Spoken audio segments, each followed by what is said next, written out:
Hi and welcome everyone. In this tutorial I will show you how easy it is to insert and edit objects.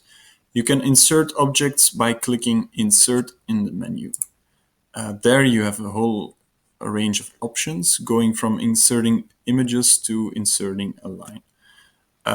Other things you can insert are text boxes, shapes in all sorts and forms, tables, charts, diagrams, and even word art. In this tutorial, I will go deeper into inserting images.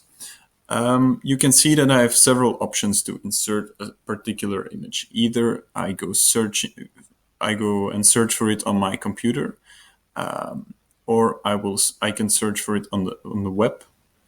Other options are finding it on Drive, Google Photos, by inserting a URL, or connecting to the camera of my device. In this example, it will be the webcam on my laptop.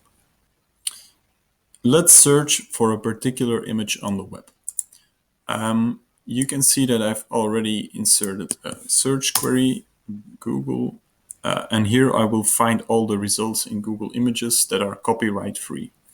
I like the second image, and to insert it, you simply click on it and then select insert, or you just drag the image into your blank canvas. Okay, now I've inserted it. I can further edit it by clicking Format Options on top, or by right-clicking on the image and then selecting Format Options.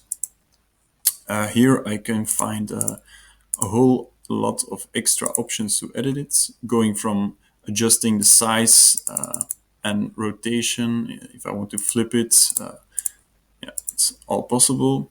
I can define the position of the image on my canvas. I can adjust coloring.